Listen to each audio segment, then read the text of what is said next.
Todos hemos escuchado historias sobre ciudades abandonadas, ruinas antiguas cubiertas por la selva o enterradas bajo la arena del desierto. Pero, ¿qué pasa cuando esas ciudades no fueron destruidas por guerras, ni arrasadas por desastres naturales, ni conquistadas por invasores? ¿Qué pasa cuando la gente simplemente se fue, dejando todo atrás, como si algo invisible los hubiera llamado a desaparecer? Esto no es ficción. Esto no son leyendas inventadas para asustar turistas. Esto es real, documentado y completamente inexplicable. Piensa en esto por un momento. Imagina una ciudad próspera, con miles de habitantes viviendo sus vidas cotidianas. Hay mercados llenos de comerciantes, templos donde se realizan ceremonias, hogares donde las familias cenan juntas. Y entonces, en cuestión de meses, tal vez semanas, todos se van. Dejan sus casas intactas, sus herramientas en su lugar, sus objetos personales ordenados como si fueran a regresar mañana, pero nunca regresan. No hay cuerpos que sugieran una plaga masiva, no hay señales de batalla, no hay evidencia de un éxodo forzado. Solo silencio. Solo el viento soplando a través de calles vacías que alguna vez resonaron con vida. Lo perturbador no es solo que esto haya sucedido una vez. Lo verdaderamente inquietante es que ha sucedido docenas de veces a lo largo de la historia humana, en todos los continentes, en culturas que nunca tuvieron contacto entre sí. Civilizaciones enteras que florecieron durante siglos, que construyeron monumentos que aún nos dejan sin aliento, que desarrollaron sistemas de escritura, agricultura avanzada, astronomía precisa, y luego, como si alguien hubiera apretado un botón de borrar, simplemente dejaron de existir. Antes de continuar, déjame en los comentarios desde dónde nos estás viendo. Me encanta saber que este misterio nos conecta desde todos los rincones del mundo. Y si aún no te has suscrito al canal Vestigios Ocultos, hazlo ahora, porque lo que estás a punto de descubrir desafiará todo lo que creías saber sobre la historia de la humanidad. Los arqueólogos tienen un término para esto: colapso civilizatorio. Suena científico, suena como si tuvieran una explicación. Pero cuando profundizas en los casos específicos, cuando examinas la evidencia física que han dejado atrás, te das cuenta de que ese término es solo una forma elegante de decir: no tenemos ni idea de qué pasó aquí. Porque los patrones no tienen sentido. Las cronologías desafían la lógica. Y las teorías convencionales se desmoronan cuando las pones frente a los hechos. Toma como ejemplo la ciudad de Skara Brae en Escocia. Durante 600 años, esta comunidad neolítica prosperó en las Islas Orcadas. Construyeron casas de piedra tan bien diseñadas que permanecieron intactas durante 5000 años. Tenían muebles de piedra, sistemas de drenaje, incluso una especie de calefacción centralizada. Y entonces, alrededor del año 2500 a.C., todos se fueron. No gradualmente, no a lo largo de generaciones. De repente, las cuentas de collar quedaron esparcidas en el suelo, las herramientas junto al fuego, como si la gente hubiera salido corriendo en medio de la cena. ¿Qué podría causar algo así? ¿Una tormenta repentina? Pero las casas siguen en pie. ¿Una invasión? No hay armas, no hay señales de violencia. ¿Una plaga? Entonces, ¿dónde están los cuerpos? Y aquí está la pregunta que nadie parece hacer. Si huyeron de algo, ¿a dónde fueron? Porque no hay registro de que estas personas se establecieran en ningún otro lugar. Simplemente desaparecieron de la historia, como si nunca hubieran existido. Y Skara Brae no es un caso aislado. Es solo uno de 100. 100 civilizaciones que construyeron grandes ciudades, que desarrollaron culturas complejas, que dejaron monumentos que aún no podemos replicar con nuestra tecnología moderna. Y todas comparten el mismo final imposible. Un día estaban allí, y al día siguiente, como si alguien hubiera borrado su existencia de la realidad misma, se habían ido. Lo que estás a punto de descubrir en este video no son teorías de conspiración, ni especulaciones sin fundamento. Son hechos documentados por arqueólogos, antropólogos e historiadores que han dedicado sus vidas a intentar resolver estos enigmas. Vamos a explorar ciudades que albergaron a millones de personas y que ahora son solo polvo y silencio. Vamos a examinar culturas que dominaron continentes enteros y de las cuales no quedó ni siquiera su nombre. Vamos a confrontar el patrón más inquietante de la historia humana: la desaparición masiva y simultánea de sociedades enteras, sin dejar una sola pista sobre su destino. Y mientras avanzamos a través de estos casos, quiero que te hagas una pregunta. Una pregunta que los historiadores evitan formular, porque la respuesta podría cambiar todo lo que creemos saber sobre nuestro pasado. Si estas civilizaciones no fueron destruidas por enemigos externos, si no colapsaron por desastres naturales, si simplemente eligieron irse, ¿qué sabían ellos que nosotros no sabemos? ¿Qué vieron que los hizo abandonar todo lo que habían construido? ¿Y por qué, después de miles de años, seguimos sin encontrar ni una sola respuesta que tenga sentido? Prepárate, porque estamos a punto de adentrarnos en el misterio más grande de la historia humana. Un misterio que ha permanecido oculto no porque no haya evidencia, sino porque la evidencia es tan perturbadora que desafía cada narrativa histórica que nos han enseñado. Bienvenido al enigma de las civilizaciones perdidas. Bienvenido a Vestigios Ocultos. Alrededor del año 1200 a.C., algo catastrófico sacudió el mundo antiguo. No fue un terremoto, ni una erupción volcánica, ni una plaga. Fue algo mucho más inquietante. Una coalición de pueblos misteriosos, conocidos en los registros egipcios simplemente como los pueblos del mar, apareció de la nada y destruyó prácticamente todas las grandes civilizaciones del Mediterráneo oriental. El imperio hitita, que había dominado Anatolia durante siglos, colapsó en cuestión de décadas. Las ciudades-estado de Micenas, en Grecia, fueron arrasadas. Ugarit, una de las ciudades comerciales más prósperas de la época, fue reducida a cenizas. Chipre, saqueada. La costa de Canaán, devastada. Solo Egipto logró resistir sus ataques, pero quedó tan debilitado que nunca recuperó su antiguo esplendor. Pero aquí está lo verdaderamente perturbador.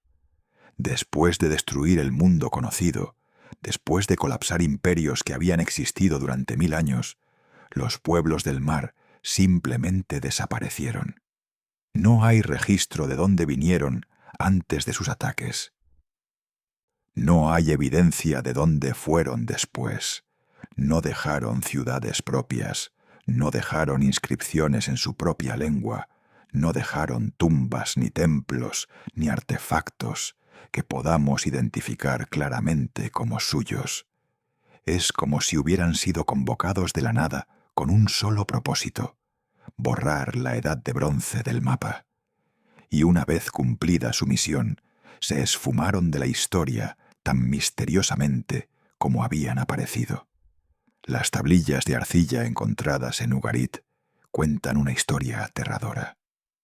Los mensajes finales enviados desde la ciudad hablan de barcos enemigos apareciendo en el horizonte, de ejércitos que se movían con una velocidad imposible, de una desesperación creciente, mientras las rutas de ayuda eran cortadas una por una.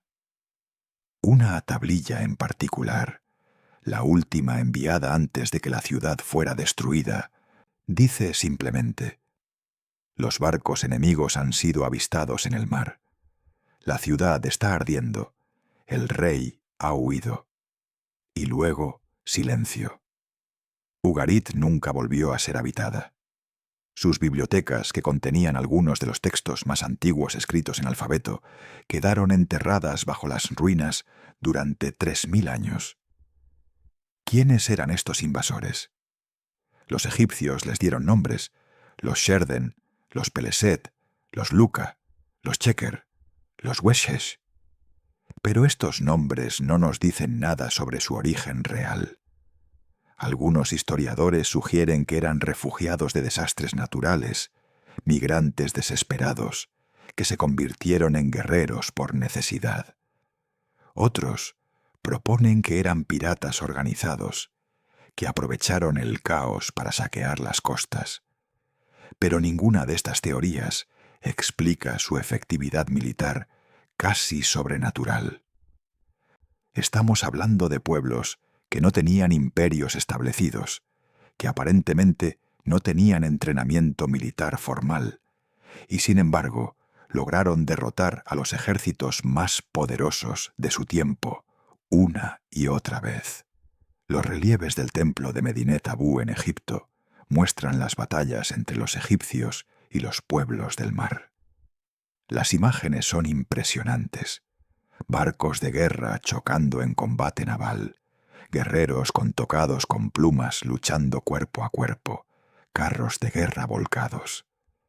El faraón Ramsés III logró repelerlos, pero sus inscripciones revelan algo escalofriante. Habla de países enteros siendo devastados, de una oleada de destrucción que venía del norte, de pueblos que se movían con sus familias enteras, como si estuvieran huyendo de algo aún peor que ellos mismos. ¿De qué estaban escapando? Las inscripciones no lo dicen, y tal vez Ramsés tampoco lo sabía. Lo que hace que este misterio sea aún más desconcertante es la sincronización perfecta del colapso. No fue una conquista gradual que tomó generaciones. Fue una cascada de destrucción que ocurrió en un período de aproximadamente 50 años. Las ciudades cayeron como fichas de dominó. Los sistemas comerciales que habían funcionado durante siglos se desintegraron de la noche a la mañana. La escritura lineal B, usada en el mundo micénico, desapareció tan completamente que se perdió durante 3000 años hasta su redescubrimiento moderno. La metalurgia del bronce, que había dado nombre a toda una era, sufrió tal interrupción que llevó siglos recuperar ese conocimiento. El mundo, literalmente, retrocedió en el tiempo. Y luego está el silencio arqueológico. Durante los siguientes 300 años, conocidos como la Edad Oscura griega, la población del Mediterráneo oriental cayó en picada. Las grandes ciudades fueron abandonadas. La escritura dejó de usarse. El comercio internacional prácticamente desapareció. Es como si una cortina hubiera caído sobre toda una región, ocultando lo que sucedió durante generaciones enteras. Cuando la civilización finalmente resurgió con el período arcaico griego, era como si todo tuviera que empezar de nuevo desde cero. Las historias de Troya, de Micenas, de la era de los héroes, sobrevivieron solo como mitos y leyendas transmitidas oralmente. ¿Cómo desaparece una coalición entera de pueblos guerreros que logró lo imposible? No hablamos de una tribu pequeña que fue absorbida por otra cultura. Hablamos de grupos que destruyeron imperios, que comandaron flotas enteras, que se movieron con una coordinación militar que sugiere organización sofisticada. Y sin embargo, no dejaron descendientes identificables, no dejaron una sola ciudad que podamos señalar y decir: aquí vivieron los pueblos del mar. Es como si después de cumplir su propósito destructivo, simplemente se disolvieron en la historia. Algunos de los nombres que los egipcios les dieron tienen ecos inquietantes en culturas posteriores. Los Peleset podrían haber sido los filisteos que aparecen en la Biblia. Los Sherden podrían estar conectados con Cerdeña. Los Chequer tal vez se establecieron en la costa de lo que hoy es Israel. Pero estas son solo especulaciones basadas en similitudes fonéticas, no en evidencia sólida. La verdad es que no sabemos quiénes eran, no sabemos de dónde vinieron, y lo más inquietante de todo, no sabemos a dónde fueron después de cambiar el curso de la historia para siempre. Los pueblos del mar permanecen como un enigma que desafía nuestras narrativas históricas. Fueron lo suficientemente poderosos como para destruir civilizaciones, pero lo suficientemente efímeros como para no dejar huella de su propia existencia. Y esa contradicción es lo que los hace tan perturbadores. Porque si pueblos enteros pueden aparecer, alterar el mundo y luego desvanecerse sin dejar rastro, ¿qué más podría estar oculto en los vacíos de nuestra historia? ¿Cuántas otras civilizaciones han sido borradas tan completamente que ni siquiera sabemos que existieron? Pregúntale a cualquier persona sobre las grandes ciudades de la América precolombina y probablemente mencionarán Tenochtitlán, Machu Picchu o tal vez Chichén Itzá. Pero hay una ciudad que superó a todas ellas en tamaño y sofisticación, una metrópolis que en su apogeo albergaba más habitantes que Londres o París en la misma época. Y sin embargo, la mayoría de la gente nunca ha oído hablar de ella.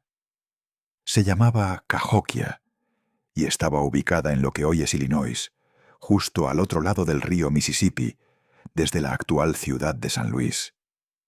En el año 1100 después de Cristo, Cahokia era la ciudad más grande al norte de México, con una población estimada de entre 10.000 y 20.000 habitantes en el centro urbano, y potencialmente 40.000 en el área metropolitana completa. Lo que hace que Cahokia sea verdaderamente asombrosa no es solo su tamaño, sino su complejidad. Esta no era una colección aleatoria de chozas alrededor de un río. Era una ciudad planificada con precisión geométrica, con plazas centrales, barrios residenciales organizados, talleres de artesanos y más de 120 montículos de tierra construidos con propósitos ceremoniales y administrativos. El montículo más grande, conocido hoy como Monk's Mound, cubre más de 5 hectáreas en su base y se eleva a 30 metros de altura. Para construirlo, los cahokianos movieron más de 600 millones de kilogramos de tierra, cesta por cesta, sin animales de carga ni herramientas de metal. El esfuerzo requerido es simplemente incomprensible. Pero Cahokia no era solo arquitectura monumental, era un centro comercial que conectaba vastas redes de intercambio desde los Grandes Lagos hasta el Golfo de México. Los arqueólogos han encontrado conchas marinas del Caribe, cobre del lago superior, mica de los Apalaches y obsidiana de las montañas rocosas. Esta ciudad controlaba el comercio de toda una región continental. Tenían un sistema social estratificado, con élites gobernantes, especialistas artesanos y probablemente alguna forma de burocracia administrativa. Desarrollaron un calendario astronómico preciso, evidenciado por un círculo de postes de madera que funcionaba como un observatorio solar, ahora llamado Woodhenge, que les permitía predecir solsticios y equinoccios con exactitud asombrosa. Y entonces, alrededor del año 1300 después de Cristo, todo terminó. La población comenzó a declinar rápidamente. Los grandes montículos dejaron de ser mantenidos. Las plazas ceremoniales fueron abandonadas. Para el año 1400, Cahokia estaba completamente desierta. No hay evidencia de una invasión masiva. No hay señales de un incendio catastrófico que destruyera la ciudad. No hay capas de ceniza volcánica ni indicios de un terremoto devastador. La gente simplemente se fue, dispersándose hacia destinos desconocidos, dejando atrás la ciudad más grande que América del Norte vería hasta la Revolución Industrial. ¿Qué causó el colapso de Cahokia? Las teorías abundan, pero ninguna es completamente satisfactoria. Algunos arqueólogos sugieren que el cambio climático jugó un papel, que una serie de inundaciones seguidas por sequías hizo insostenible la agricultura intensiva que sostenía a la población masiva. Pero si eso fuera cierto, ¿por qué no hay evidencia de hambrunas masivas? ¿Dónde están los entierros masivos que esperaríamos ver de una población muriendo de inanición? Otros proponen que la deforestación extensiva para construir los montículos y mantener la ciudad llevó a un colapso ecológico. Pero civilizaciones enteras no desaparecen por falta de árboles, especialmente cuando están ubicadas junto a uno de los sistemas fluviales más ricos del mundo. Hay teorías más oscuras, más perturbadoras. Excavaciones en algunos montículos han revelado entierros masivos que sugieren sacrificios humanos a una escala escalofriante. En uno de los montículos, arqueólogos encontraron los restos de 53 mujeres jóvenes, todas ejecutadas simultáneamente y enterradas en una fosa común. En otro, hombres decapitados y con las manos cortadas. Estos descubrimientos apuntan a una sociedad que en sus últimas décadas se volvió cada vez más violenta y ritualista. ¿Acaso el sistema social de Cahokia se volvió tan opresivo, tan sangriento, que la población simplemente decidió huir? ¿O estos sacrificios eran intentos desesperados de apaciguar a dioses que parecían haber abandonado a la ciudad? Lo más inquietante de todo es el silencio histórico que rodea a Cahokia. Cuando los europeos llegaron a la región en el siglo XVII, las tribus nativas locales no tenían memoria de quién había construido los montículos. Ninguna tradición oral preservaba la historia de la gran ciudad. Es como si Cahokia hubiera sido deliberadamente olvidada, borrada de la memoria colectiva de los pueblos que la sucedieron. Los colonos europeos asumieron que los montículos eran formaciones naturales o, en el mejor de los casos, obra de alguna raza perdida que no tenía conexión con los nativos americanos. Esta negación de la sofisticación de las culturas precolombinas persistió durante siglos. No fue sino hasta el siglo XX que los arqueólogos comenzaron a comprender verdaderamente la magnitud de lo que Cahokia había sido. Las excavaciones revelaron una civilización que rivalizaba con cualquier otra de su época en el mundo. Pero para entonces, gran parte del sitio ya había sido destruido por el desarrollo urbano, por carreteras, por subdivisiones residenciales. Montículos enteros fueron nivelados antes de que nadie se diera cuenta de su importancia. ¿Cuánta historia se perdió para siempre? ¿Cuántos secretos de Cahokia fueron enterrados bajo el asfalto y el concreto de la modernidad? Hoy, lo que queda de Cahokia es un sitio del Patrimonio Mundial de la UNESCO, pero incluso los visitantes que van allí tienen dificultades para imaginar la magnitud de lo que alguna vez existió. Los montículos parecen colinas naturales cubiertas de pasto. Las plazas ceremoniales son campos vacíos. No hay muros de piedra impresionantes como en Machu Picchu. No hay pirámides dramáticas como en Teotihuacán. La grandeza de Cahokia estaba en su escala, en su organización social, en su red comercial que abarcaba un continente. Y todo eso desapareció sin dejar casi ningún rastro escrito, ninguna inscripción que nos cuente su historia en sus propias palabras. Cahokia nos obliga a confrontar una verdad incómoda sobre la historia.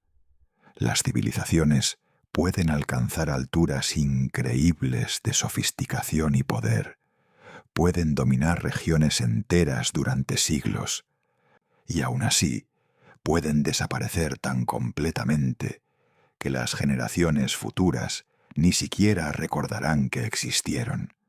Si esto le sucedió a la ciudad más grande de América del Norte, ¿cuántas otras Cahokias hay esperando ser redescubiertas? ¿Y cuántas se perdieron para siempre, borradas tan completamente que ni siquiera sabemos que deberíamos buscarlas? En los cañones del suroeste de Estados Unidos, talladas directamente en los acantilados de arenisca, se encuentran algunas de las estructuras más impresionantes de América del Norte. Estas no son ruinas ordinarias esparcidas por el suelo del desierto. Son ciudades enteras construidas verticalmente en las paredes de cañones, a veces a cientos de metros sobre el suelo, accesibles solo mediante escaleras talladas en la roca o precarios caminos que desafían la gravedad. El más famoso de estos asentamientos es Mesa Verde en Colorado, pero hay cientos de sitios similares dispersos por toda la región de las esquinas. Fueron construidos por un pueblo que los arqueólogos llaman los Anasazi, aunque sus descendientes modernos prefieren el término ancestrales puebloanos. Y al igual que Cahokia, los Anasazi desaparecieron misteriosamente, dejando atrás solo sus ciudades vacías y más preguntas que respuestas. Los Anasazi no eran primitivos. Durante más de 1000 años, desde aproximadamente el año 100 hasta el 1300 después de Cristo, desarrollaron una cultura sofisticada perfectamente adaptada al duro entorno desértico del suroeste americano. Construyeron sistemas de irrigación complejos que canalizaban agua de fuentes naturales hacia campos de maíz, calabaza y frijoles. Crearon una red de carreteras que conectaba comunidades separadas por cientos de kilómetros, carreteras tan rectas y bien construidas que aún son visibles desde el aire hoy en día. Desarrollaron arquitectura monumental en forma de grandes quivas, cámaras ceremoniales subterráneas que podían albergar a cientos de personas. Y sus cerámicas, con diseños geométricos intrincados en blanco y negro, se encuentran entre las más hermosas producidas en la América precolombina. Pero lo que realmente distingue a los Anasazi es su ingeniería arquitectónica. Cliff Palace en Mesa Verde, la estructura más grande, contiene 150 habitaciones y 23 quivas, todo construido dentro de una caverna natural en un acantilado. Los muros están hechos de bloques de arenisca, cortados con precisión y unidos con mortero de barro. Las vigas de madera que sostienen los techos fueron transportadas desde bosques a kilómetros de distancia, subidas por los acantilados sin poleas ni animales de carga. La precisión de la construcción es asombrosa. Algunas habitaciones tienen ventanas perfectamente alineadas para capturar la luz del solsticio de invierno. Otras están diseñadas con acústica que permite que las voces se escuchen claramente de un extremo de la estructura al otro. ¿Por qué construir ciudades en lugares tan inaccesibles? La respuesta obvia sería defensa, protección contra enemigos. Pero aquí está el problema con esa teoría. No hay evidencia significativa de guerra en la región de las esquinas durante la mayor parte del período Anasazi. No hay fortificaciones militares obvias, no hay armas de guerra en gran cantidad, no hay entierros masivos que sugieran batallas. Entonces, ¿de qué se estaban protegiendo? Algunos arqueólogos sugieren que las viviendas en los acantilados ofrecían ventajas climáticas, protección del sol en verano y retención de calor en invierno. Pero esa explicación no explica por qué abandonaron asentamientos más accesibles que habían funcionado perfectamente durante siglos para mudarse a estos lugares casi imposibles de habitar. Y entonces, alrededor del año 1250 después de Cristo, comenzó el éxodo. Durante las siguientes décadas, los Anasazi abandonaron sistemáticamente sus grandes asentamientos en los acantilados. No fue un colapso repentino como en otros casos que hemos examinado. Fue un proceso que tomó generaciones, pero el resultado final fue el mismo. Para el año 1300, la región de las esquinas estaba esencialmente despoblada. Miles de estructuras quedaron vacías. Los campos de cultivo fueron abandonados. Las carreteras que habían conectado comunidades prósperas durante siglos ya no llevaban a ningún lugar. Las teorías sobre la desaparición Anasazi son numerosas y contradictorias. La explicación más aceptada es la sequía. Los estudios de anillos de árboles muestran que la región experimentó una megasequía que duró décadas a finales del siglo XIII. Sin agua suficiente para mantener sus cultivos, la población habría tenido que migrar hacia regiones más húmedas. Suena lógico, ¿verdad? Pero aquí está el problema. Los Anasazi habían sobrevivido sequías anteriores que fueron igualmente severas. Tenían tecnología de almacenamiento de agua, sistemas de irrigación sofisticados y conocimiento profundo de su entorno. ¿Por qué esta sequía en particular los obligó a abandonar todo? Hay evidencia más oscura que sugiere que los últimos años de los Anasazi fueron violentos y caóticos. Excavaciones en algunos sitios han revelado señales de canibalismo, con huesos humanos que muestran marcas de corte y evidencia de haber sido hervidos. Otros sitios muestran signos de incendios deliberados y destrucción intencional. Algunas estructuras tienen los cuerpos de personas que fueron asesinadas y dejadas sin enterrar, algo impensable en una cultura que normalmente trataba a sus muertos con gran respeto. Esto pinta un cuadro de una sociedad que se estaba desintegrando, donde el orden social había colapsado y la violencia se había vuelto común. Pero incluso estas evidencias de violencia no explican completamente el abandono masivo, porque los Anasazi no simplemente murieron o fueron exterminados, se fueron a algún lugar. Sus descendientes modernos, los pueblos Hopi, Zuni y otros grupos pueblo del Río Grande, mantienen tradiciones orales que hablan de migraciones desde el norte. Cuentan historias de sus ancestros, dejando las antiguas ciudades en busca de un lugar prometido, guiados por señales espirituales. Pero estas historias son fragmentarias y a menudo contradictorias. No proporcionan un relato claro de por qué se fueron o qué los obligó a abandonar ciudades que habían tomado generaciones en construir. Lo que hace que el misterio Anasazi sea particularmente inquietante es la sensación de que dejaron algo sin terminar. Cuando visitas sitios como Mesa Verde o Chaco Canyon, no ves ruinas destruidas por la guerra o devastadas por el tiempo. Ves estructuras que parecen haber sido abandonadas de repente, como si la gente hubiera salido un día y simplemente nunca regresó. Hay herramientas todavía en su lugar, cerámicas intactas, habitaciones que parecen estar esperando que sus ocupantes vuelvan. Es como si hubieran planeado regresar, pero algo se lo impidió.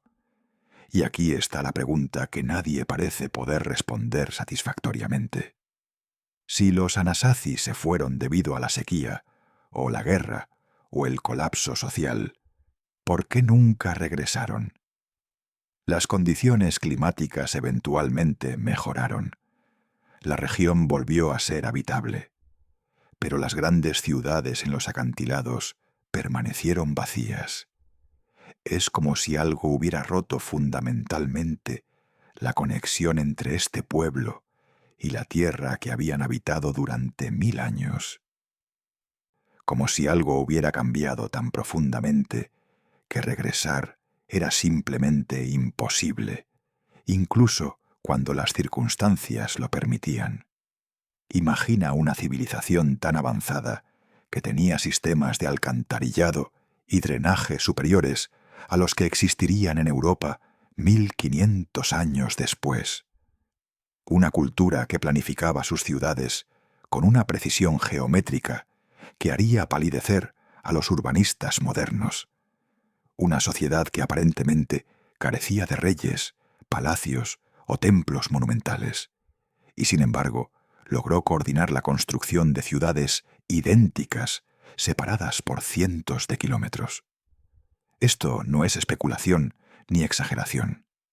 Esto es la civilización del Valle del Indo, también conocida como la cultura Harappa, que floreció en lo que hoy es Pakistán y el noroeste de India entre los años 3300 y 1300 a.C. Y al igual que las civilizaciones que hemos examinado antes, desapareció de una manera que desafía toda explicación lógica. La civilización del Valle del Indo era contemporánea de Egipto y Mesopotamia, pero en muchos aspectos las superaba. En su apogeo se extendía sobre un área más grande que Egipto y Mesopotamia, combinadas, cubriendo aproximadamente 1.300.000 kilómetros cuadrados. Albergaba una población estimada de 5 millones de personas, viviendo en más de 1000 asentamientos, desde pequeñas aldeas hasta grandes ciudades como Harappa y Mohenjo-Daro. Estas ciudades no crecieron orgánicamente a lo largo de siglos, como la mayoría de los asentamientos antiguos. Fueron planificadas desde el principio con una precisión que sugiere un nivel de organización social que apenas podemos comprender. Camina por las ruinas de Mohenjo-Daro hoy y verás algo asombroso. Las calles están dispuestas en una cuadrícula perfecta, orientadas según los puntos cardinales, con una precisión que rivaliza con cualquier ciudad moderna. Cada casa tiene acceso a agua corriente y a un sistema de drenaje conectado a alcantarillas cubiertas que corren bajo las calles. Los baños privados eran estándar, no un lujo reservado para la élite. Había baños públicos con sistemas de calefacción de agua. Las construcciones estaban hechas de ladrillos cocidos de tamaños estandarizados, lo que sugiere control de calidad a nivel industrial. Todo esto existía hace 1500 años, cuando la mayoría de las ciudades en el mundo eran poco más que colecciones de chozas de barro. Pero aquí está lo verdaderamente extraño. A pesar de toda esta sofisticación, a pesar de 1000 años de existencia continua, la civilización del Valle del Indo no dejó palacios monumentales, no construyó tumbas elaboradas para sus gobernantes, no erigió estatuas colosales de reyes o dioses. No hay evidencia clara de un ejército permanente. No hay armas de guerra en gran cantidad. No hay fortificaciones militares obvias. Las pocas estatuas que se han encontrado son pequeñas y modestas. Los edificios más grandes parecen haber sido almacenes o baños públicos, no templos o palacios. Es como si esta civilización hubiera desarrollado una forma de organización social completamente diferente a todo lo que conocemos de otras culturas antiguas. Y luego está su escritura, un misterio dentro del misterio. Los harapanos desarrollaron un sistema de escritura que aparece en miles de sellos, tablillas y artefactos. Pero a pesar de décadas de intentos, nadie ha podido descifrarla. No es porque los textos sean demasiado cortos o demasiado dañados. Es porque no tenemos una piedra Rosetta, ningún texto bilingüe que nos permita comparar su escritura con algo que ya entendamos. Y aquí está el detalle escalofriante. Cuando la civilización colapsó, su escritura desapareció completamente. No evolucionó hacia otra forma de escritura, no fue adoptada por culturas vecinas, simplemente dejó de existir. Es como si alguien hubiera apretado un botón de borrar en todo un sistema de conocimiento. Alrededor del año 1900 a.C., la civilización del Valle del Indo comenzó a desintegrarse. No fue un colapso repentino y dramático. Fue un declive gradual pero inexorable que tomó varios siglos. Las grandes ciudades fueron abandonadas una por una. Los sistemas de drenaje dejaron de ser mantenidos. La producción de cerámicas estandarizadas cesó. El comercio de larga distancia, que había conectado el Valle del Indo con Mesopotamia y Asia Central, se detuvo.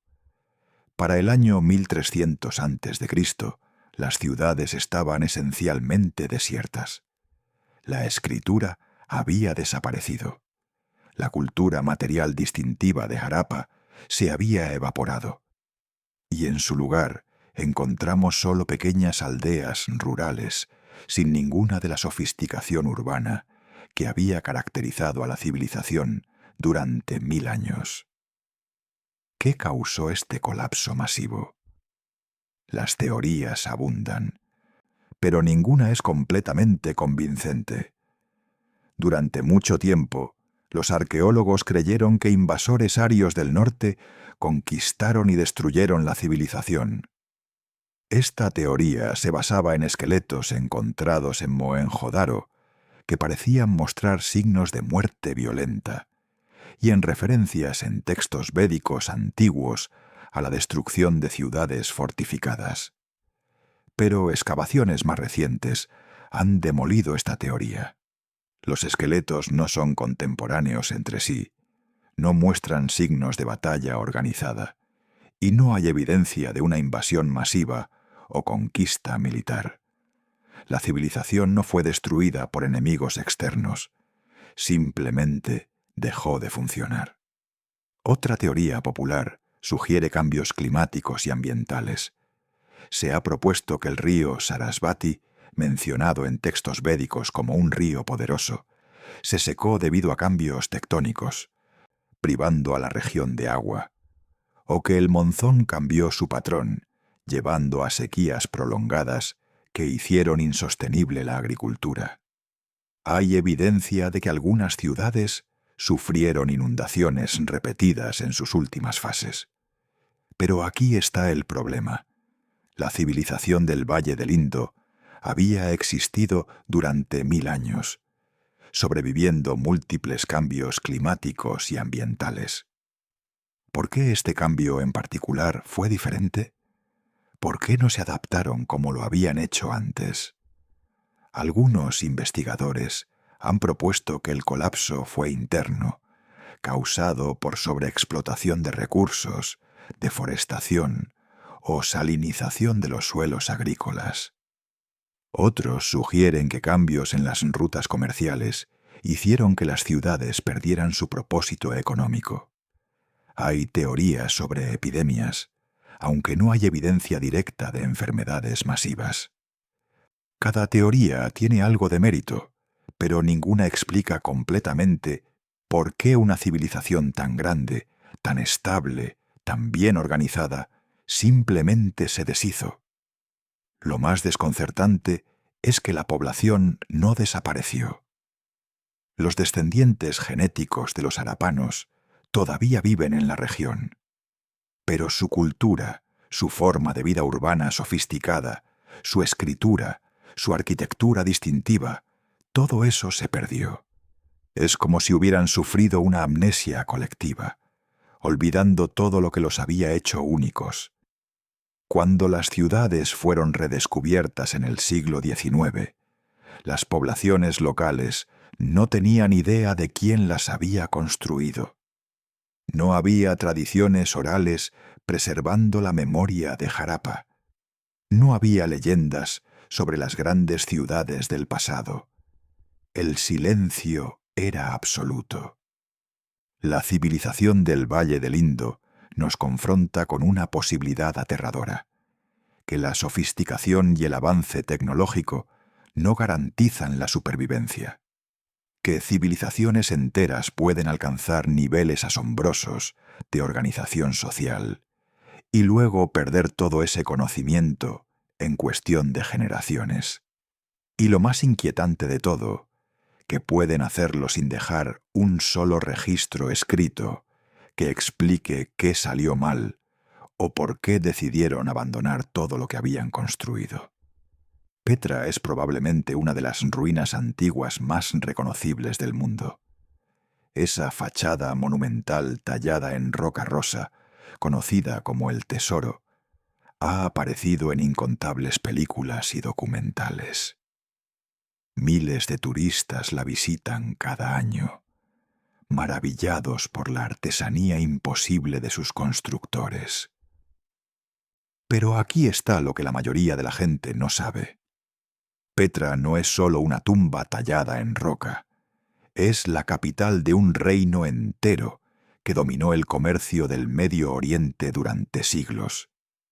Y el pueblo que la construyó, los nabateos, desapareció tan completamente que durante casi 2000 años nadie sabía siquiera que habían existido. Su idioma se perdió, su cultura se evaporó. Su identidad misma fue borrada de la memoria histórica. Los nabateos eran maestros del desierto en formas que desafían la imaginación moderna. Controlaban las rutas de las especias y el incienso que conectaban Arabia con el Mediterráneo, acumulando riquezas que rivalizaban con las de Roma. Pero su verdadero genio no estaba en el comercio, sino en algo mucho más fundamental: el agua.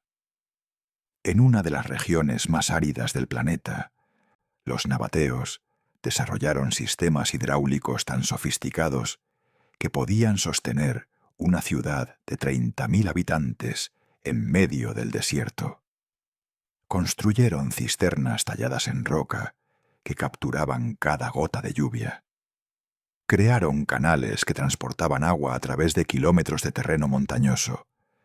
Desarrollaron represas y acueductos que funcionaban con tal eficiencia que Petra tenía fuentes públicas y piscinas ornamentales, mientras civilizaciones vecinas luchaban por sobrevivir. La arquitectura de Petra es solo la punta del iceberg de lo que los nabateos lograron. El Tesoro, con sus columnas corintias y sus frisos elaboradamente tallados, no es único. Hay más de 800 estructuras talladas directamente en las paredes de los cañones de arenisca.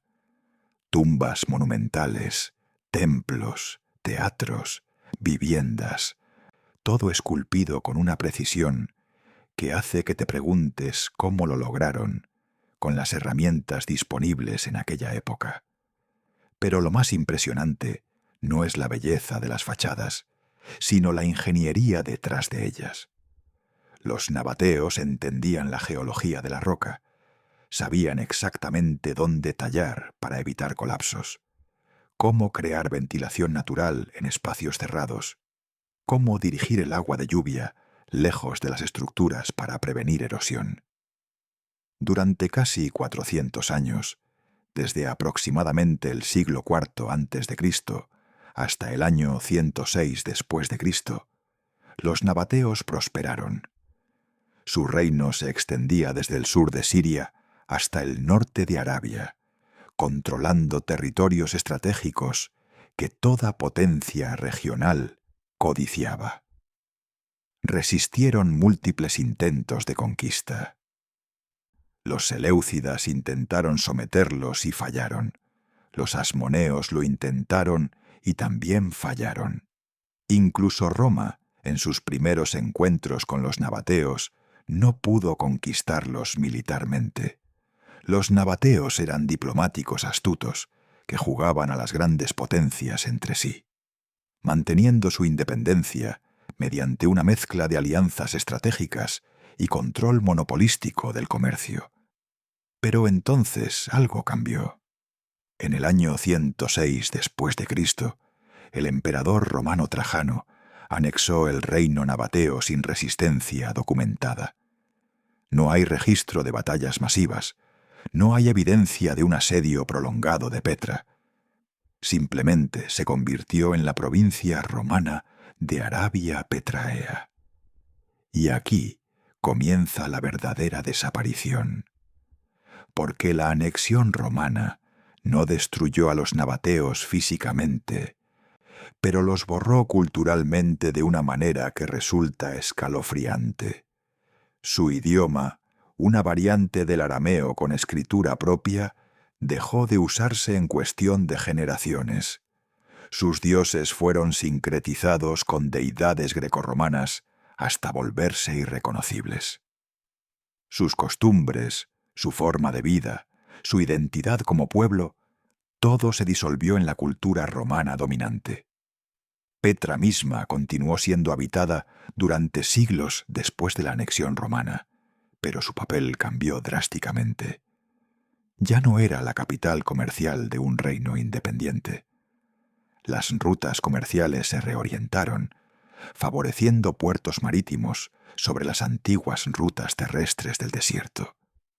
Un terremoto devastador en el año 363 después de Cristo destruyó gran parte de la infraestructura hidráulica que había hecho posible la vida en la ciudad.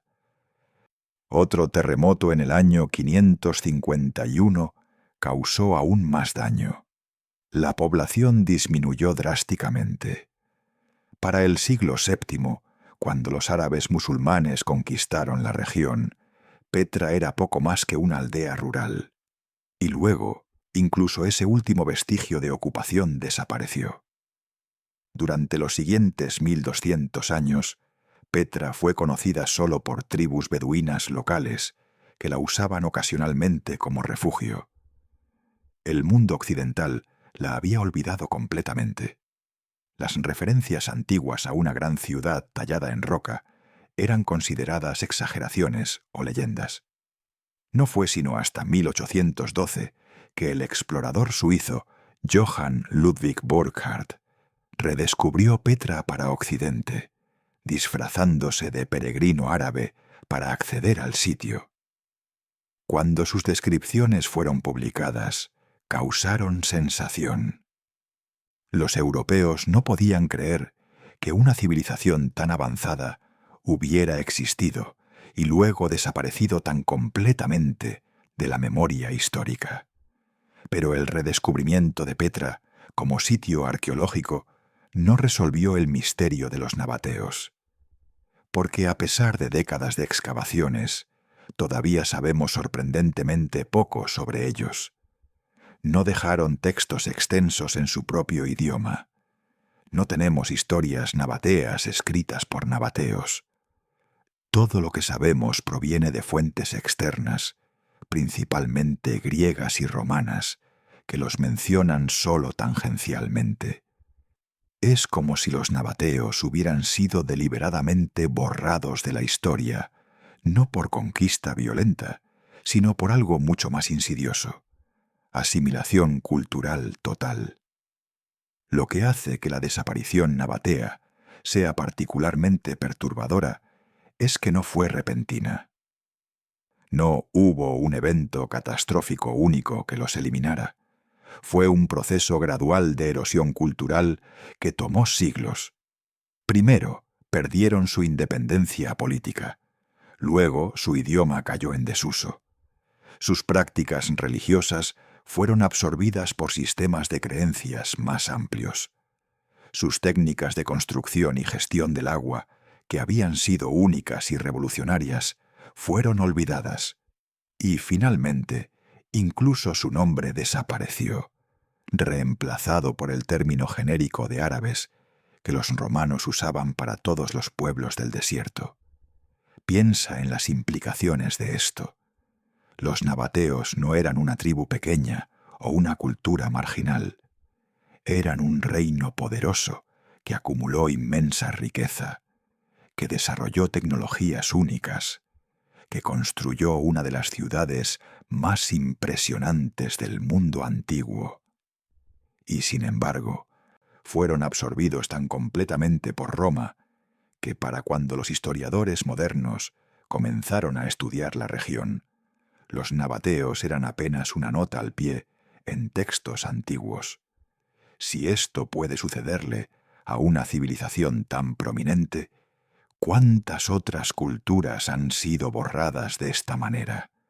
¿Cuántos pueblos han desaparecido no porque fueron destruidos, sino porque fueron olvidados?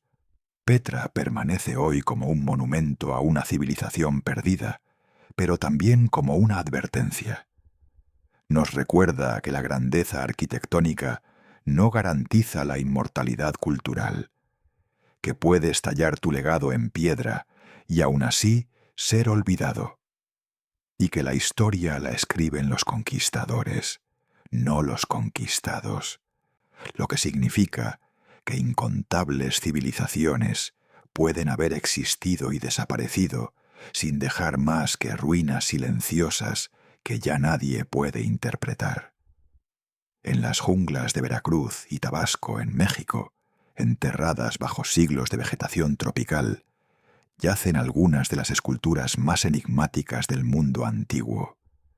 Son cabezas colosales talladas en basalto, cada una pesando entre 6 y 50 toneladas, con rasgos faciales tan distintivos y realistas que parecen retratos de individuos específicos. Hay 17 de estas cabezas descubiertas hasta ahora, y todas comparten una característica desconcertante. Sus rasgos no coinciden con ninguna población conocida de Mesoamérica. Labios gruesos, narices anchas, ojos almendrados, expresiones que van desde lo sereno hasta lo intimidante. Fueron creadas por los olmecas, la primera gran civilización de Mesoamérica, y como todas las culturas que hemos examinado, desaparecieron dejando más preguntas que respuestas. Los olmecas son llamados la cultura madre de Mesoamérica por una buena razón. Florecieron entre 1500 y 400 antes de Cristo, mucho antes que los mayas, los aztecas o cualquier otra civilización que la mayoría de la gente asocia con México antiguo.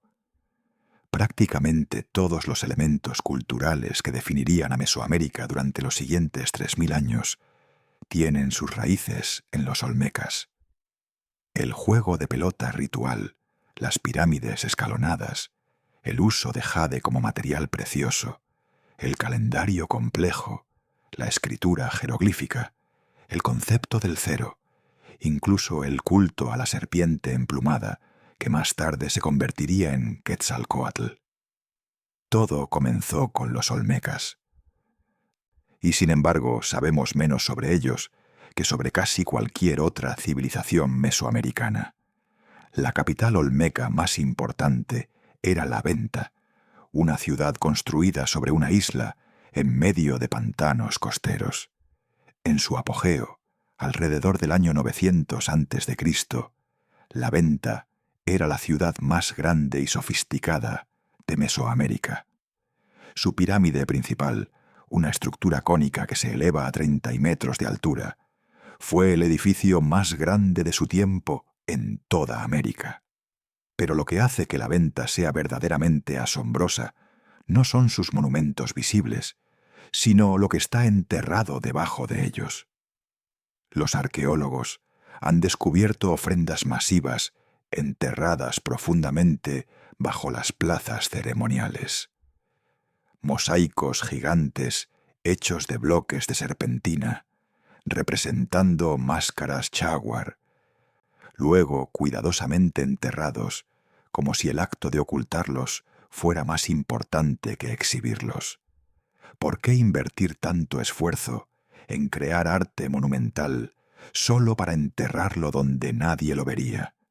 Las cabezas colosales presentan su propio conjunto de misterios que desafían explicaciones simples. Fueron talladas en bloques de basalto, extraídos de canteras ubicadas a más de 80 kilómetros de distancia, en las montañas de Tuxtla. Sin ruedas, sin animales de carga, sin herramientas de metal, los olmecas de alguna manera transportaron estas piedras masivas a través de terreno montañoso y luego por ríos y pantanos hasta sus ciudades. El nivel de organización social requerido para tal hazaña es asombroso. Cada cabeza debió haber necesitado cientos de trabajadores coordinados durante meses, tal vez años. Y no hicieron solo una. Hicieron 17 que conocemos, y probablemente muchas más que aún no han sido descubiertas. Pero la pregunta más inquietante sobre las cabezas colosales no es cómo las hicieron, sino a quién representan. Algunos investigadores sugieren que son retratos de gobernantes olmecas, una especie de galería de reyes tallada en piedra. Otros proponen que representan jugadores de pelota victoriosos, dado que muchas llevan lo que parecen ser cascos protectores. Hay teorías más controvertidas que sugieren contacto con poblaciones africanas, dado los rasgos distintivos de las esculturas, aunque no hay evidencia arqueológica sólida que respalde tal contacto transoceánico. La verdad es que no sabemos. Los olmecas no dejaron textos que identifiquen a estas figuras. No tenemos sus historias en sus propias palabras. Solo tenemos estas cabezas silenciosas mirando a través de los milenios, guardando secretos que tal vez nunca descubriremos. Los olmecas también desarrollaron una de las primeras formas de escritura en América. Inscripciones encontradas en sitios olmecas muestran glifos que claramente representan un sistema de escritura complejo, posiblemente incluyendo elementos fonéticos y logográficos. Pero aquí está el problema devastador. No podemos leerla. A diferencia de la escritura maya, que fue descifrada en el siglo XX gracias a textos bilingües y el trabajo brillante de epigrafistas dedicados, la escritura olmeca permanece impenetrable.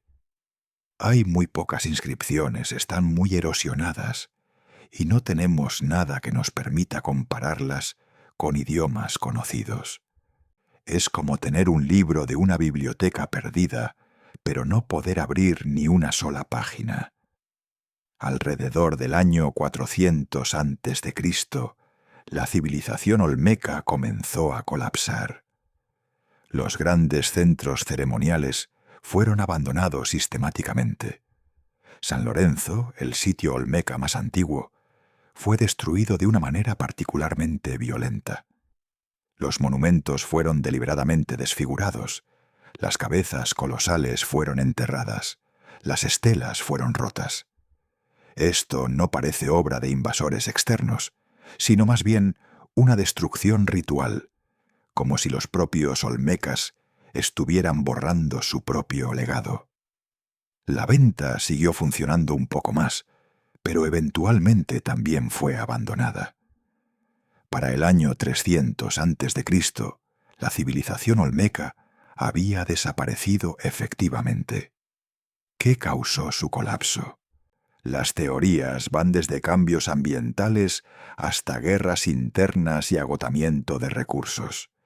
Algunos arqueólogos sugieren que los ríos cambiaron su curso, haciendo que los sitios costeros fueran inhabitables. Otros proponen que el sistema social oligárquico olmeca se volvió insostenible, llevando a revueltas populares. Hay evidencia de violencia en los últimos períodos olmecas, con monumentos vandalizados y sitios quemados. Pero ninguna teoría explica completamente por qué una cultura tan influyente, tan innovadora, simplemente dejó de existir. Lo más desconcertante es que mientras los olmecas desaparecieron como civilización distintiva, su influencia persistió de maneras que apenas estamos comenzando a comprender. Las culturas que los siguieron, los zapotecas, los mayas, los teotihuacanos, todos heredaron elementos olmecas, pero lo hicieron sin preservar la memoria de los olmecas mismos. Cuando los españoles llegaron a Mesoamérica en el siglo XVI, las poblaciones nativas no tenían tradiciones orales sobre los creadores de las cabezas colosales. Los aztecas llamaban al lugar donde se encontraban estas esculturas Olmán, que significa tierra del caucho, refiriéndose a las plantaciones de caucho de la región, no a un pueblo específico.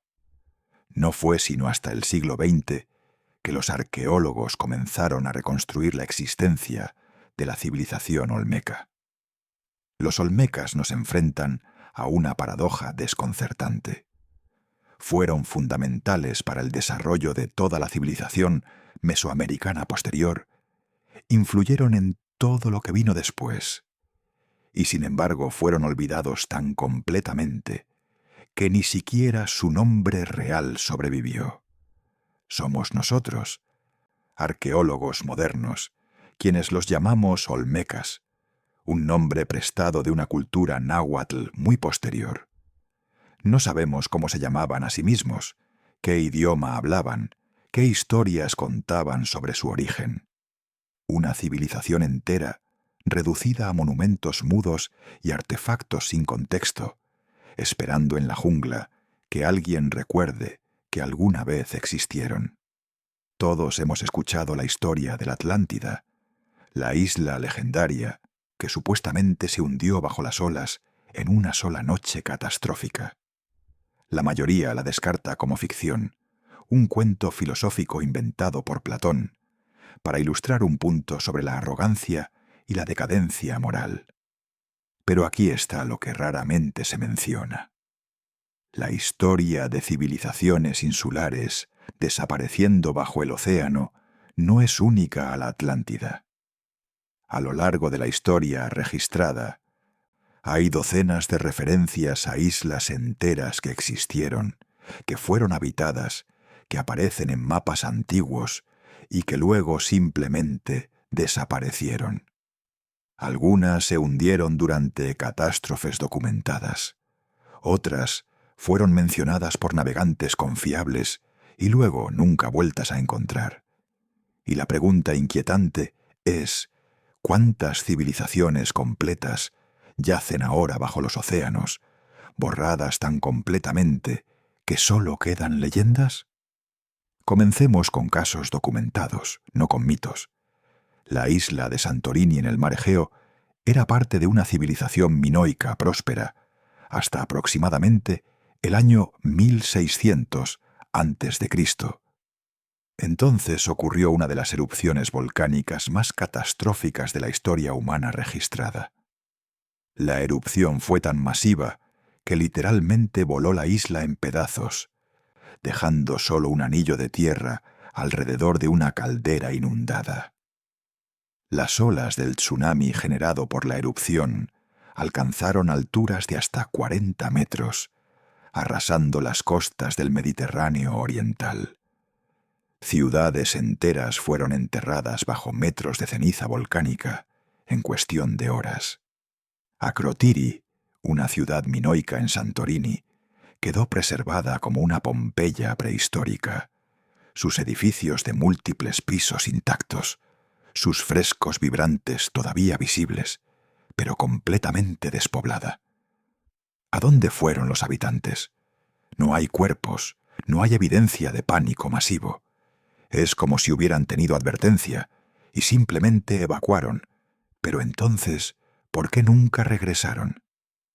La erupción de Santorini destruyó efectivamente la civilización minoica, la cultura más avanzada de Europa en ese momento. Sus palacios elaborados, su escritura única llamada lineal A, que aún no podemos descifrar, su arte sofisticado, todo desapareció en el espacio de días o semanas. Y aquí está la conexión inquietante. La descripción de Platón de la Atlántida, escrita más de 1000 años después de la erupción, coincide en detalles sorprendentes con lo que sabemos sobre la civilización minoica. Una sociedad marítima avanzada, una isla circular, una destrucción repentina por fuerzas naturales. ¿Es posible que Platón estuviera relatando una memoria cultural distorsionada de un evento real? ¿Y si la Atlántida no es un mito completo, sino una historia exagerada de una catástrofe real que borró una civilización entera? Pero Santorini es solo un caso. Los mapas medievales y renacentistas están llenos de islas que ya no existen. La isla de Brasil, supuestamente ubicada al oeste de Irlanda, apareció en mapas durante siglos. Navegantes reportaron haberla avistado. Algunos incluso afirmaron haber desembarcado allí. Y luego simplemente dejó de aparecer en las cartas náuticas. ¿Era un error cartográfico repetido? ¿Una ilusión óptica causada por bancos de niebla? ¿O realmente existió una isla que luego se hundió o fue erosionada por el mar?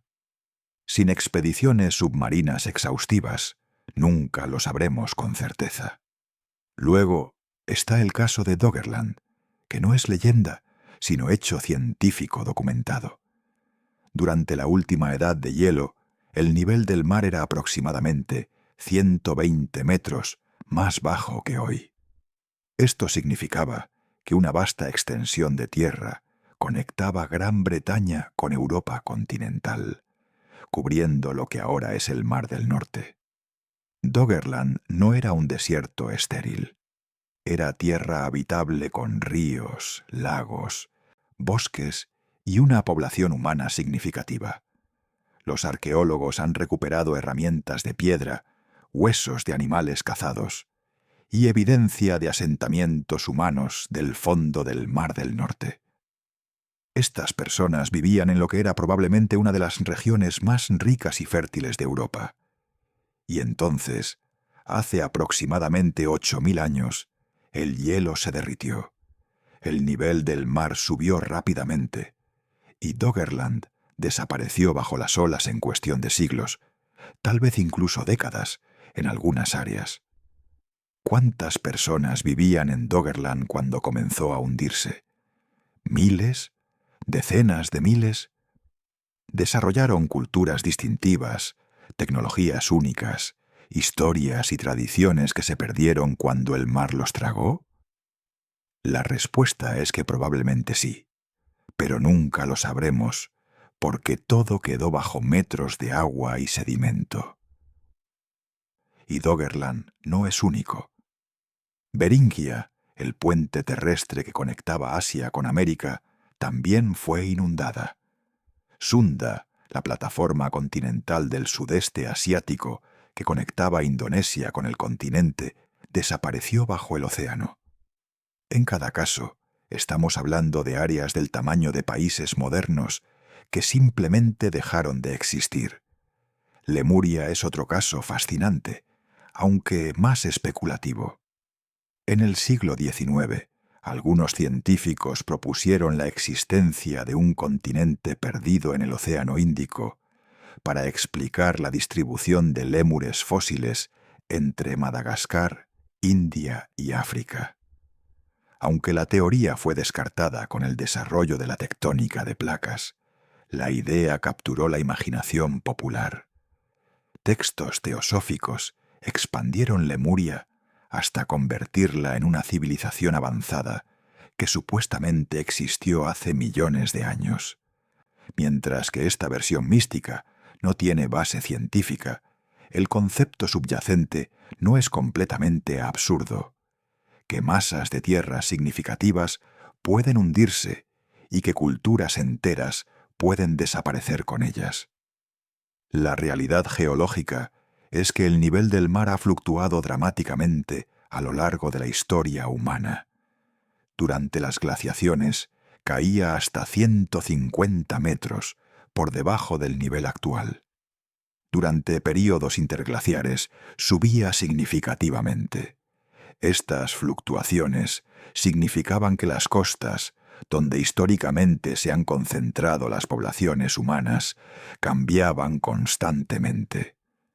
Los asentamientos costeros que prosperaron durante milenios podían quedar bajo el agua en relativamente poco tiempo cuando el clima cambiaba. Y aquí está el punto crítico. La mayoría de la arqueología se enfoca en tierra seca porque es accesible. Pero, ¿cuántos sitios arqueológicos cruciales están ahora bajo 100 metros de agua en las plataformas continentales? ¿Cuántas ciudades antiguas yacen en el fondo del océano esperando ser descubiertas? La arqueología submarina está comenzando a revelar respuestas inquietantes. Estructuras aparentemente artificiales han sido encontradas frente a las costas de Japón, India, Cuba y el Mediterráneo. Algunas son claramente naturales, formaciones geológicas que solo parecen construcciones humanas. Pero otras son más ambiguas, mostrando ángulos rectos, escalones tallados y patrones que son difíciles de explicar como puramente naturales. El problema es que la investigación submarina es extraordinariamente costosa y técnicamente desafiante. Por cada kilómetro cuadrado de fondo oceánico explorado, hay miles que permanecen completamente desconocidos. Lo que todas estas islas perdidas nos dicen es que la desaparición de civilizaciones no siempre es metafórica, a veces es literal y física. El océano ha tragado tierras enteras, y con ellas cualquier pueblo que vivía allí. Y a diferencia de las civilizaciones que desaparecieron por colapso interno o conquista, estas culturas insulares no dejaron ruinas en tierra firme que podamos estudiar. Dejaron solo historias, leyendas, que se vuelven más distorsionadas con cada generación que las cuenta, hasta que ya nadie puede distinguir dónde termina la historia real y dónde comienza el mito. Hemos recorrido un viaje a través de miles de años y miles de kilómetros, examinando civilizaciones que florecieron en todos los continentes habitados del planeta. Los pueblos del mar en el Mediterráneo, Cahokia en América del Norte, los Anasazi en el suroeste desértico, la civilización del Valle del Indo en Asia, los nabateos en el Medio Oriente, los olmecas en Mesoamérica e innumerables islas perdidas bajo los océanos. Culturas separadas por vastas distancias geográficas, por milenios de tiempo, por idiomas incomprensibles entre sí, por tecnologías completamente diferentes. Y sin embargo, todas comparten un patrón de desaparición que es tan consistente que resulta escalofriante. No estamos hablando de coincidencias, estamos hablando de un fenómeno que se repite una y otra vez a lo largo de la historia humana y que nadie parece capaz de explicar satisfactoriamente. Primero, el patrón del abandono súbito, sin evidencia clara, de catástrofe. En caso tras caso, encontramos ciudades que fueron simplemente dejadas atrás. No hay capas masivas de ceniza que indiquen incendios devastadores. No hay esqueletos acumulados que sugieran plagas o masacres. No hay señales de asedios prolongados o batallas finales desesperadas. Las herramientas están donde fueron dejadas por última vez. Las casas permanecen estructuralmente intactas. Los sistemas de irrigación, los caminos, los templos ceremoniales, todo está allí, esperando que sus constructores regresen. Pero nunca regresan. Este patrón se repite en Skarabrae, en Mesa Verde, en Mohenjo-Daro, en La Venta, en docenas de otros sitios. ¿Cómo es posible que culturas tan diferentes, en épocas tan distantes, todas decidieran abandonar todo lo que habían construido de exactamente la misma manera. Segundo, la ausencia total de registros escritos que expliquen la desaparición. Incluso las civilizaciones que tenían escritura sofisticada no dejaron textos que digan estamos abandonando la ciudad por esta razón. Los últimos mensajes de Ugarit hablan de barcos enemigos y fuego, pero no de por qué la ciudad nunca fue reconstruida después. La civilización del Valle del Indo tenía un sistema de escritura que usaron durante 1000 años, y entonces simplemente dejaron de escribir sin explicación alguna. Los olmecas desarrollaron jeroglíficos complejos que no podemos leer, pero incluso si pudiéramos, probablemente no encontraríamos respuestas porque dejaron muy pocas inscripciones. Es como si en el momento crítico, cuando más necesitamos que estas culturas nos cuenten qué estaba sucediendo, eligieran guardar silencio. Tercero, la pérdida completa de conocimiento especializado. No estamos hablando solo de que la gente se mudara a otro lugar y comenzara de nuevo. Estamos hablando de la desaparición de tecnologías enteras, de técnicas que habían tomado siglos en desarrollarse. Los sistemas hidráulicos de los nabateos, que les permitían prosperar en el desierto, fueron olvidados tan completamente que tomó hasta la era moderna redescubrir cómo funcionaban. Los métodos de construcción que permitieron a los Anasazi crear ciudades en acantilados verticales se perdieron. La escritura del Valle del Indo desapareció sin evolucionar hacia ninguna otra forma. Este no es el patrón normal de transferencia cultural.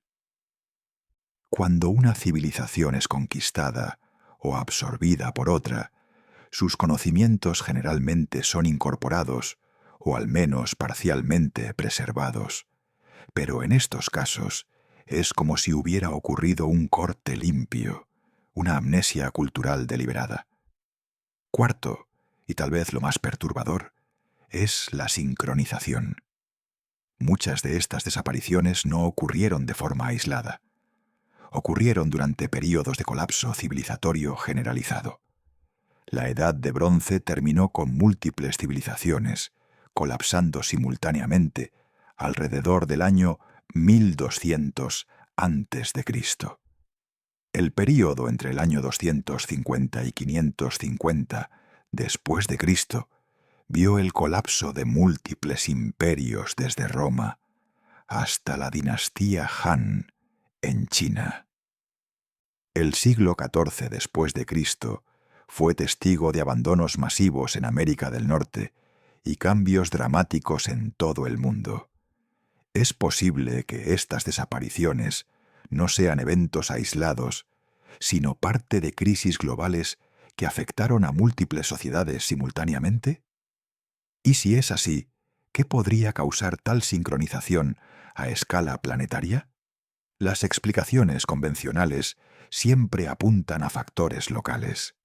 Sequía para los Anasazi, cambios en rutas comerciales para los nabateos, invasiones para los pueblos del mar, colapso social interno para Cahokia. Pero cuando das un paso atrás y miras el panorama completo, estas explicaciones locales parecen inadecuadas, porque el patrón es demasiado consistente, demasiado repetitivo, para ser explicado puramente por circunstancias únicas.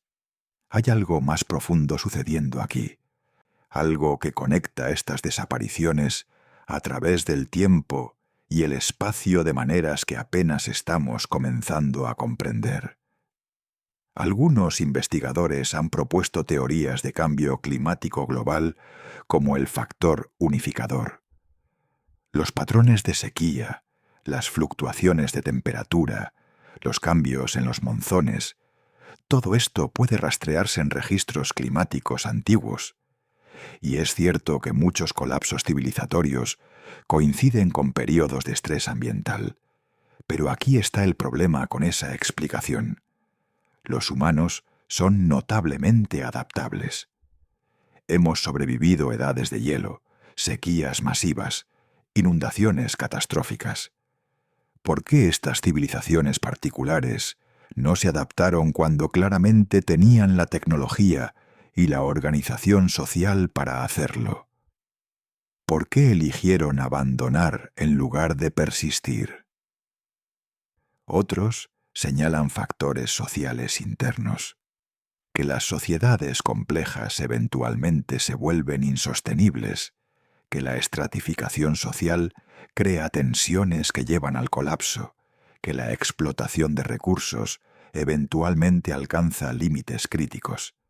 Estas son teorías válidas, respaldadas por evidencia antropológica, pero tampoco explican completamente el patrón, porque si el colapso fuera puramente interno, esperaríamos ver más variación en cómo ocurre. Esperaríamos revoluciones violentas en algunos lugares, declinación gradual en otros, transformación pacífica en otros más. En cambio, vemos el mismo resultado una y otra vez: abandono, silencio, olvido. La verdad incómoda es que no tenemos una explicación completa. Los académicos pueden ofrecer teorías sobre casos individuales, pero cuando se les pide que expliquen el patrón general, las respuestas se vuelven vagas y especulativas.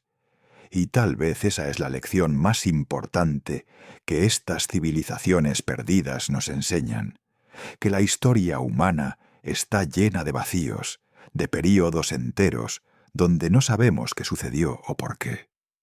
Que las narrativas ordenadas que nos enseñan en la escuela, donde cada evento tiene una causa clara y cada civilización tiene un destino lógico, son simplificaciones que ocultan una realidad mucho más misteriosa y perturbadora. Si has llegado hasta aquí, espero que estos misterios te hayan dejado pensando. Espero que la próxima vez que escuches sobre una civilización antigua, te preguntes qué más no sabemos sobre ella, qué secretos permanecen enterrados o perdidos bajo los océanos. Y si aún no te has suscrito a Vestigios Ocultos, hazlo ahora, porque estos enigmas son solo el comienzo. La historia está llena de anomalías, de artefactos imposibles, de conocimientos que no deberían existir, y cada uno nos obliga a reconsiderar todo lo que creemos saber sobre nuestro pasado. Las civilizaciones desaparecen.